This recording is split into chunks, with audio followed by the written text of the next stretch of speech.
Sobat Maestro, sesaat lagi Anda akan mendengarkan Blog Airtime GBI Rock. Selamat mendengarkan. Ya, kita masuk di tema kita untuk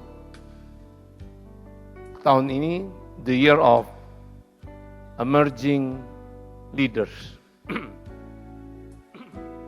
Yaitu memunculkan pemimpin-pemimpin yang baru. Nah, bicara tentang pemimpin di sini, jangan berpikir itu bicara jabatan atau kedudukan. Tapi lebih mengarah kepada menjadi pengaruh bagi orang lain. Ya. Jadi menjadi influence. Jadi setiap kita itu Tuhan panggil akan dijadikan kepala, bukan ekor. Dalam bahasa Indonesia sehari-hari, yaitu berbicara tentang kepala itu pemimpin, bukan ekor. Tapi di situ katakan bahwa dan juga kita terus akan naik, bukan apa? Turun. Artinya mengalami suatu progres, ya, peningkatan, bukan turun. Tapi di situ bilang gini, asal kamu mendengarkan dan melakukan dengan setia, bukan hanya taat. Memulai itu dengan ketakatan, apa kata Tuhan, tapi itu menjadi satu gaya hidup dalam kita, itu akan berubah menjadi apa? Satu kesetiaan. Nah, jadi kalau dibilang tentang emerging leaders itu bukan hanya bicara pada hanya di pilar pemerintahan atau di gereja, tapi ini juga terjadi di dalam pilar keluarga. Ya. Jadi sebenarnya itu dari generasi boomers, itu umur 55 sampai 73 tahun, dia sudah berpikir bahwa dari hidupnya lahir yaitu leader di generasi X, yaitu yang umurnya 36 sampai 54.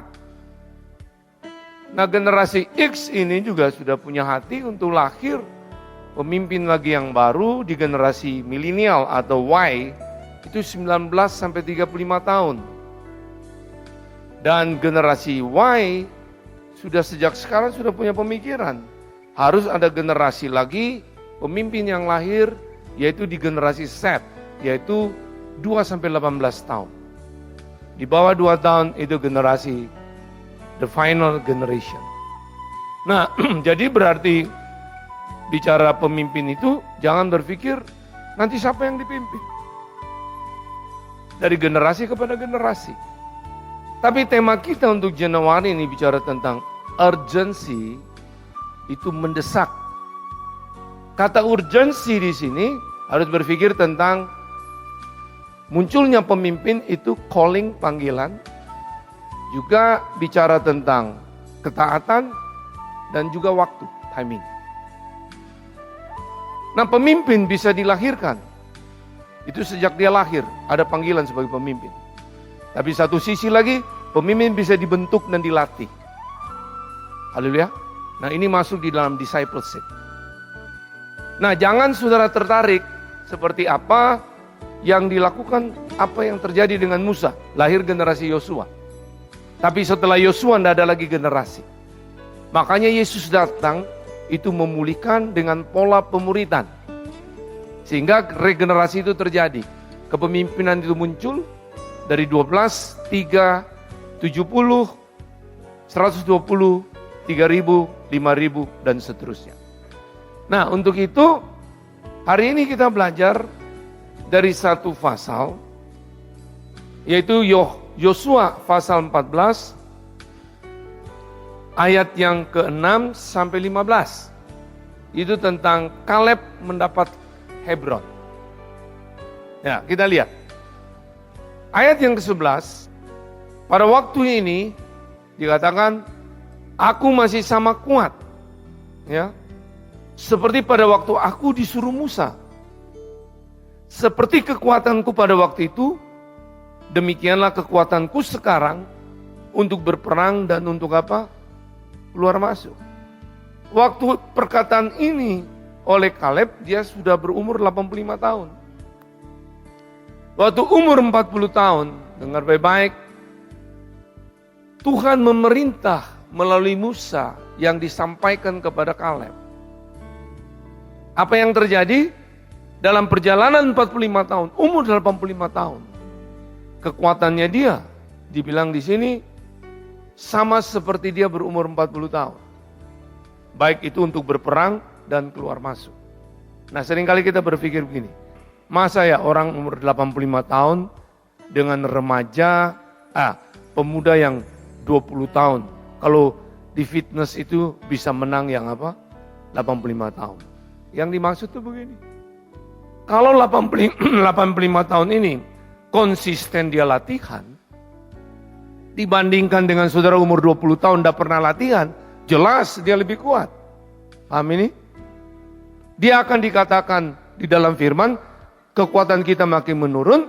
Kalau 85 tahun dengan umur 20 tahun yang juga sama-sama frekuensi latihan sama, jelas kekuatannya pasti menurun. Tapi tetap Tuhan punya rencana yang hebat. Kalau saudara lihat, ada orang juga 70 tahun masih di fitness. Badannya juga masih six pack, bukan one pack. Saudara lihat pelatih renang pun ada yang 102 tahun. Pelatih fitness wanita ada yang 85 tahun. Ada juga pengeliling sepeda, keliling dunia, setiap hari bisa 15 mil, itu umur 107 tahun. Halo? Pelompat indah wanita 90 tahun, 92 tahun. Terus jangan saudara pikir kalau begitu gua sekarang 60, mau coba-coba, bisa patah tulang dah karuan kita. Itu karena mereka latihan. Nah, makanya sama dalam hal bicara emerging leaders ini, bagaimana kita tetap kuat dalam berperang, menghadapi tantangan apapun di dunia ini. Persoalan apapun, bahwa kita tetap keluar masuk dengan suatu kekuatan yang konsisten. Haleluya. Haleluya. Nah, saya mundur sedikit ayat-ayat itu. Aku berumur 40 tahun ketika aku disuruh Musa, hamba Tuhan itu, dari Kades Barnea untuk mengintai negeri ini, adalah tanah yang dijanjikan Tuhan, tanah Kanaan. Dan aku pulang membawa kabar kepadanya yang sejujurnya. Ini orang yang hidupnya di dalam berintegritas. Ya. Sedang saudara-saudaraku yang bersama-sama pergi ke sana dengan aku, membuat tawar hati bangsa itu, aku tetap mengikuti Tuhan Allahku dengan apa? Sepenuh hati. Artinya gini, dia tetap konsisten dalam iman percayanya. Ya. Ayat 9. Pada waktu itu Musa bersumpah, katanya, sesungguhnya tanah yang diinjak oleh kakiku, itu akan menjadi milik pusakamu dan anak-anakmu sampai selama-lamanya. Berarti untuk keturunan-keturunannya juga pun sampai selama-lamanya mereka menikmati. Berarti ada satu regenerasi dari di sini. Ya. Sebab engkau tetap Sebab engkau tetap mengikuti Tuhan Allahku dengan apa? Sepenuh hati. Ayat 10. Jadi sekarang sesungguhnya Tuhan telah memelihara hidupku seperti yang dijanjikannya. Kini sudah 45 tahun lamanya sejak diucapkan Tuhan firman itu kepada Musa. Dan selama itu orang Israel mengembara di padang gurun. Jadi sekarang telah berumur 85 tahun aku hari ini. Jadi dari ayat-ayat ini saya terima bahwa yang Tuhan mau bicara urgensi, emerging leaders, itu bukan yang asal-asalan. Halo? Tapi yang namanya di sini pemimpin yang berkualitas, katakan berkualitas. Dan pemimpin yang berkualitas itu bicara konsisten.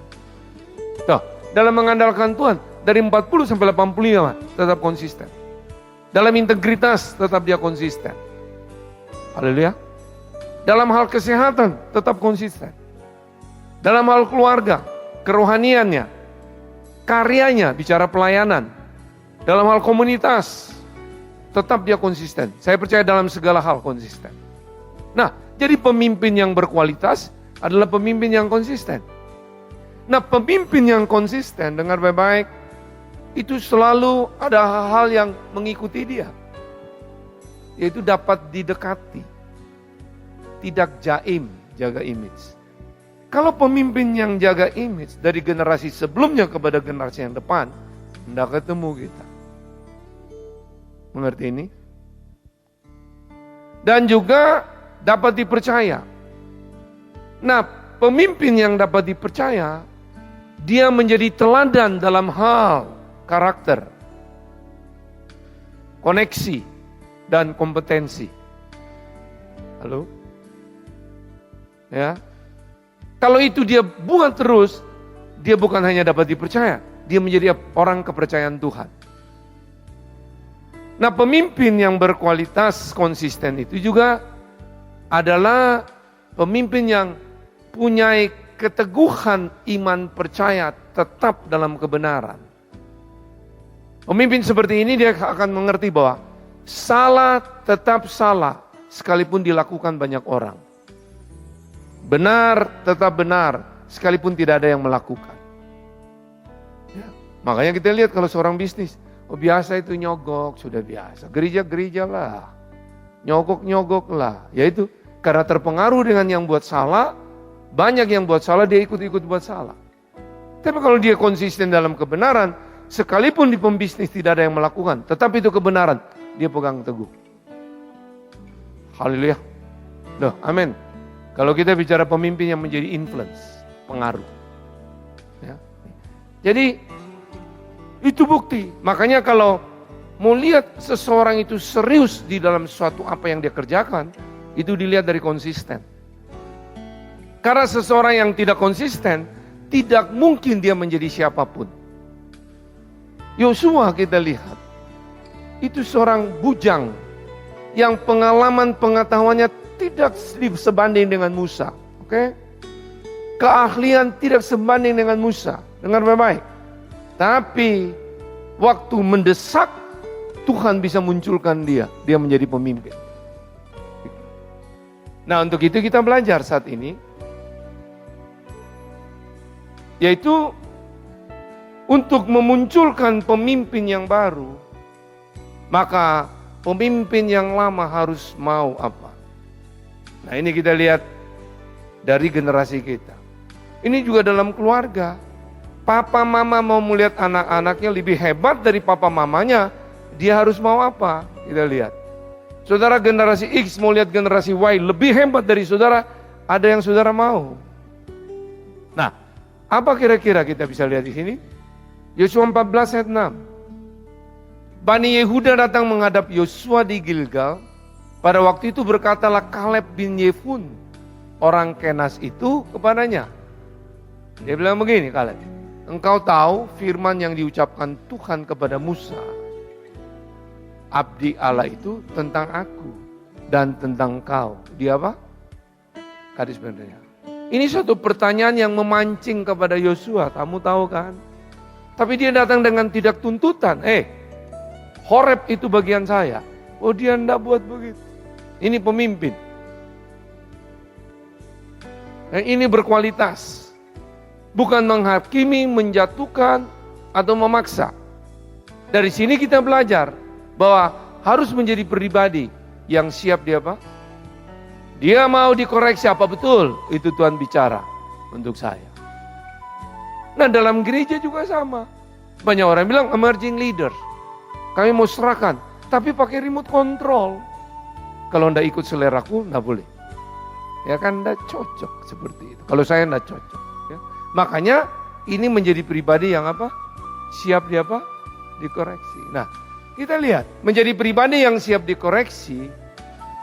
Pemimpin yang takut terlihat buruk. Atau digantikan orang lain. Tidak pernah memunculkan, membangkitkan pemimpin yang baru. Jadi jangan bilang emerging leader semua siap. Singer, worship song leader, pemusik harus siap, koordinator harus siap. Kalau memang saudara ada yang lihat lebih baik, mari biar mereka yang muncul. Dan saudara siap koreksi, mana yang harus dibenahi. Jadi kita mau mesti seperti ini. Ya, mau siap dikoreksi dan mau lihat orang lain diganti. Itu sudah tidak boleh tunggu nanti. Generasi X sudah ada Y yang mendampingi, Generasi Y sudah ada yang apa? Z. Itu mulai dipikirkan sekarang. Ya. Nah, yang berikut kita lihat, pemimpin yang memiliki sikap yang mau dikoreksi, itu merupakan modal penting untuk membangkitkan pemimpin yang apa? Yang baru. Kalau yang pemimpin cuma mau kelihatan dia hebat aja, baik-baik aja, dan mungkin akan muncul pemimpin yang apa? Yang baru. Percaya saya, tidak mungkin. Ya? Yang berikut, Yohanes 14 ayat 8. Saudara-saudaraku yang bersama-sama pergi ke sana dengan aku, membuat tawar hati bangsa itu. Aku tetap mengikuti Tuhan, Allahku dengan apa? Sepenuh hati. Mengandalkan Tuhan. Mengandalkan Tuhan. Jadi dalam hal kecil apapun tetap mengandalkan Tuhan. Contoh, sering kalau orang pakai ayat ini. Burung pipit aja di udara Tuhan pelihara. Betul? Masa hidup saudara tidak dipelihara? Tapi ingat, burung pipit itu bangun pagi-pagi sudah berkicau. Saudara tidur malas-malasan bilang, mana bisa makan minum. Mengerti itu ya? Amin. Jadi kita bisa jelas. Jadi kebenaran-kebenaran firman itu yang diputar balik. Semua mengandalkan Tuhan. Artinya gini, kalau kamu hidup hari ini, itu kesempatan untuk kamu menerima satu cara Tuhan yang hebat. Cara Tuhan yang ajaib. Jadi apa aja kita tetap mulai berbicara dengan dia. Kita berlatih untuk buat sesuatu dengan dia. Itu yang harus kita latih. Baru lahirlah betul-betul kita menjadi pemimpin yang berkualitas yang bisa menjadi pengaruh. Itu yang harus kita latih. Ya.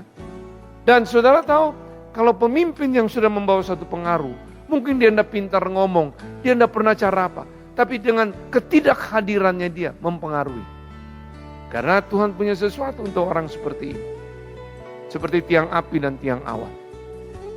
Hari ini supaya saudara ngerti. Makanya kita perlu mengerti ini. Dan kadangkala juga ada orang-orang yang menyakiti hati saudara. Ada orang-orang yang tidak saudara suka. Itu menjadi alat yang diizinkan untuk menolong saudara. Halo, paham ini? Makanya jangan cepat-cepat tengking mereka. Atau itu orang-orang yang Tuhan pakai untuk nolong saudara. Makanya itu kembali orang mengandalkan Tuhan, dia lihat ke situ. Ya. Kita lihat di sini. Orang mengandalkan Tuhan selalu apa sih yang Tuhan mau. Ya. Nah, tidak ada yang lebih berkuasa dari kehidupan yang diserahkan ke tangan Tuhan. Dan apa? Mengandalkan Tuhan. Saudara mau lihat kuasa Tuhan bergerak bagi saudara? Hanya mengandalkan Tuhan. Saudara tidak bisa mengandalkan tentang kemampuan saudara. Saudara tidak bisa mengandalkan kepintaran saudara. Hanya kalau semua itu serahkan ke dalam apa? Tangan Tuhan. Ya. Tidak ada kehidupan yang lebih besar dan tidak ada kebahagiaan yang lebih besar daripada apa? Memiliki hubungan terus-menerus dengan Tuhan dan mengandalkan Tuhan. Memiliki hubungan dengan Tuhan jangan berpikir harus di mana? Di ruangan doa, bukan. Saudara kalau bergereja, saya tanya, WhatsApp perlu dilihat dalam gereja atau enggak? Kalau itu kecuali saudara penting sekali. Kadang-kadang habis melayani duduk juga WhatsApp. Itu orang yang mengandalkan Tuhan, itu dia menyanyi supaya dapat duit. Bedanya cuma di gereja dan itu di bar. Kalau saudara mengandalkan Tuhan, saya melayani bukan hanya bernyanyi di atas panggung ini, tapi saya sedang berhubungan dengan Tuhan. Bukan hanya kalau saya berkhotbah bahwa itu namanya saya harus mengandalkan Tuhan. Waktu duduk pun saudara mesti mengandalkan Tuhan. Haleluya. Nah, itu sering kali kita lihat begitu. Ya. Nah, ini kalau kita mau lihat pemimpin terdahulu harus begini. Baru lahir berkualitas. Ya, haleluya, amin. Nah yang berikut kita lihat lagi. Yosua 14 ayat 9. Pada waktu itu Musa bersumpah katanya, sesungguhnya tanah yang diinjak oleh kakimu itu akan menjadi apa? Milik pusakamu dan anak-anakmu sampai apa? Selama-lama, sebab engkau tetap mengikuti Tuhan Allahku dengan apa? Kata milik pusakamu dan anak-anakmu sampai selamanya. Ini bicara tentang reproduce. Reproduce tentang pemuritan yang menghasilkan buah. Makanya pemimpin sebelumnya harus selalu bertanya, mereka itu mengajar atau berbuah? Karena begini, kalau mengajar, itu mengajarkan apa yang kita tahu kepada orang-orang. Tapi kalau berbuah, sebenarnya kita memproduksi diri kita sendiri. Haleluya. Haleluya. Itu beda. Makanya kita harus tanya, kita ini mengajar atau berbuah? Nah, berbuah di sinilah berbicara tentang apa? Pemuritan. Amin. Berbicara tentang apa? Pemuritan. Ya. Nah, mengajar itu selalu mengutamakan penguasaan pengetahuan dan keterampilan. Kalau berbuah itu mengutamakan pembentukan manusianya. Itu bedanya. Nah, mengajar juga waktu relatif singkat. Itu mengajar. Tapi namanya berbuah, bicara pemuritan, relatif panjang. Dan mengajar itu metodenya lebih teknis, rasional, dan praktis. Berbuah beda, bersifat pendekatan manusiawi dan kejiwaan.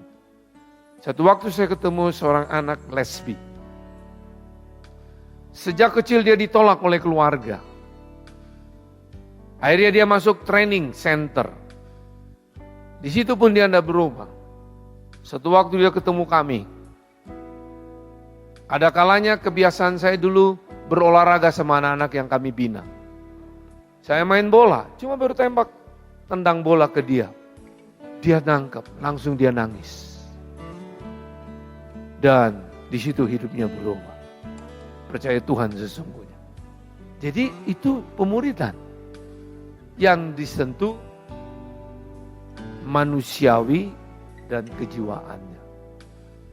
Haleluya. Loh, amin. Itu supaya saudara ngerti. Mungkin saudara ngajar tidak begitu pintar. Tapi sentuhan saudara itu adalah hidup Tuhan.